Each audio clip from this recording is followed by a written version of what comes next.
I'm Sir Mark Grundy, I'm the Chief Exec of Shireland Collegiate Academy Trust here in the West Midlands. And I'm Dave Irish, I'm Principal of Shireland Collegiate Academy in the West Midlands, and I'm also Sir Mark's Deputy CEO for Shireland Collegiate Academy Trust. Nothing levelled the playing field. Nothing actually treated all the children the same.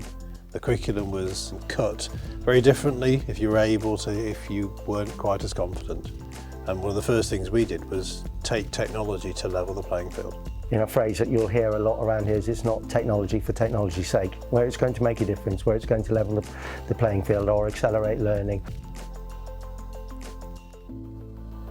For many years we've been trying to find solutions whereby we can take the benefits of using technology along with the importance of feeding back to students on their progress, and how can we marry the two together. And that's been important, because actually that's how students will take ownership of their learning, by engaging with that feedback and understanding what the next steps are. It's also important for me as a teacher to know where my students are, so their reflective comments back on the feedback in order to plan the next stage of their journey. That was what excited me about Conversation with Nurture, was that it brought all of those tools together into one platform that we were able to then deploy to the students and get the students to engage with.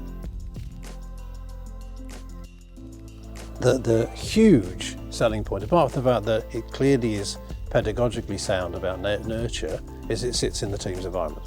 Feedback should always be integral. If you're going to have a little app that sits out in the ether but doesn't fit in with anything else, it isn't integral. Having the nurture solution where it's embedded in Teams, so it can be embedded in Office 365, which is already embedded in our kids' lives, that's architectural.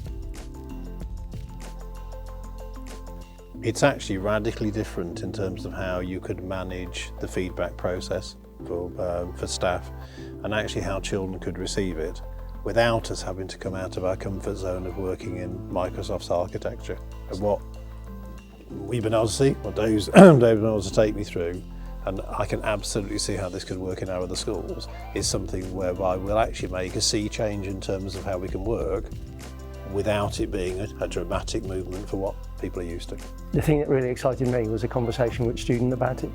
And so in the classroom, talking to the student and asking them were they more or less likely to engage with feedback as a result of utilising Nurture, and actually it was much more motivated to do it, much more engaged. And that's very exciting for me, because as we said at the beginning, that feedback process, that feedback loop is dependent on the engagement with the feedback as well as the quality of it, and that really excited me.